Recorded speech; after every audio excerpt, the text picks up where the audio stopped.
Assalamualaikum warahmatullahi wabarakatuh. Saya Sarul Munif akan mempresentasikan tentang proposal penelitian saya yang berjudul Fenomena Penggunaan Media Sosial Terhadap Tingkat Komunikasi Interpersonal pada Mahasiswa Komunikasi dan Penyiaran Islam di IAIN Kediri.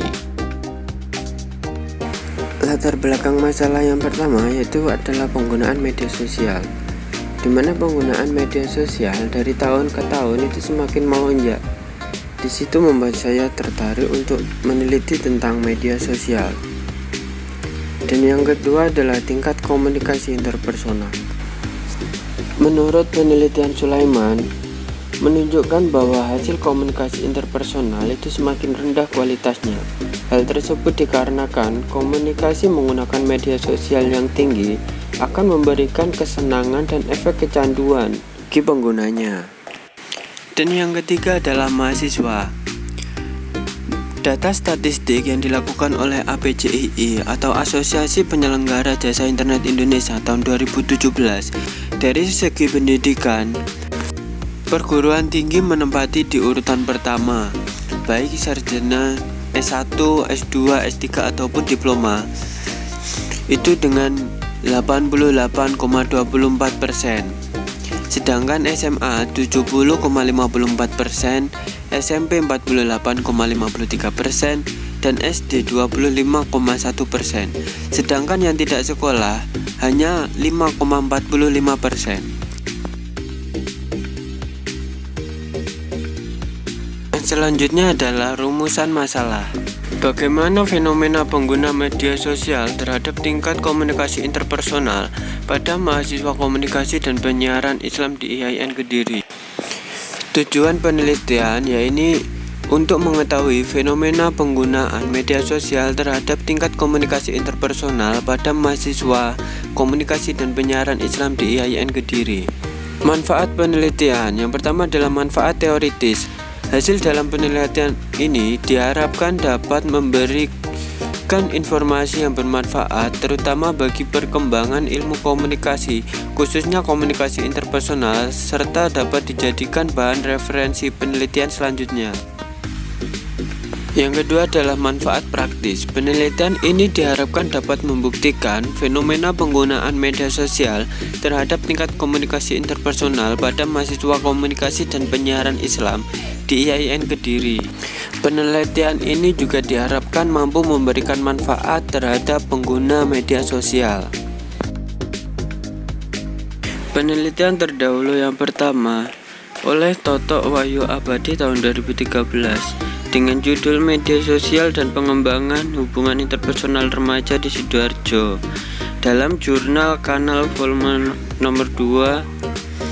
2 nomor 1 September 2013.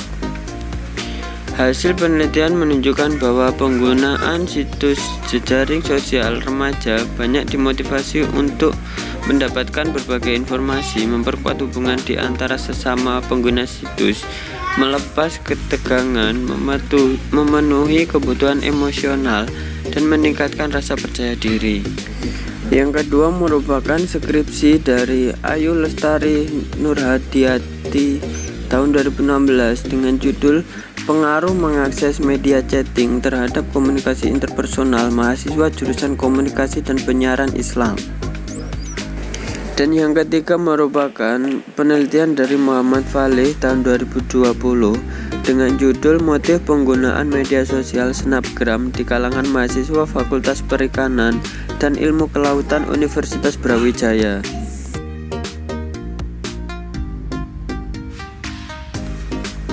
Ini adalah teori dan kajian pustaka. Yang pertama adalah pengguna media sosial. Pengguna media sosial dibagi menjadi dua, yaitu pengguna aktif dan pengguna pasif. Pengguna aktif merupakan pengguna melakukan aktivitas seperti memberikan komentar dalam postingan foto atau status, serta saling mengirim pesan dalam aplikasi chat. Dan pengguna pasif merupakan pengguna hanya mengajak aplikasi dalam media sosial, mengunjungi situs web, dan sekedar melihat gambar, foto, atau hiburan lainnya. Yang berikutnya merupakan komunikasi interpersonal.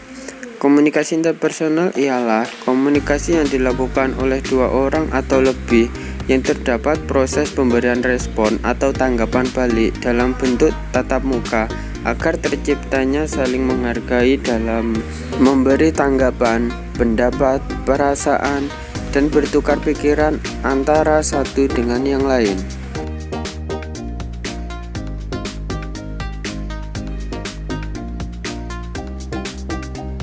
Metode penelitian yang pertama adalah lokasi penelitian dilakukan di IAIN Kediri. Jenis penelitian ini adalah deskriptif kualitatif. Populasi adalah mahasiswa komunikasi dan penyiaran Islam dengan sampel 10 informan utama yang merupakan mahasiswa komunikasi dan penyiaran Islam pengguna media sosial.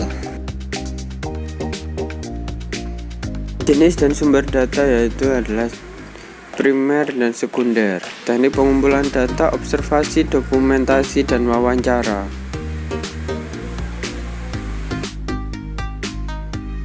Teknik analisis data yaitu reduksi data. Mereduksi data berarti merangkum, memilih hal-hal yang pokok, memfokuskan pada hal-hal yang penting, dicari tema dan polanya.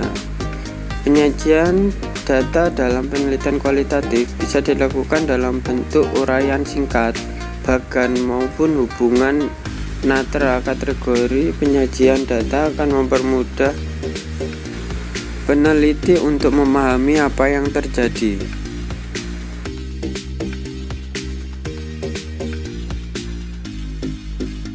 Penarikan kesimpulan, verifikasi, dan keabsahan data.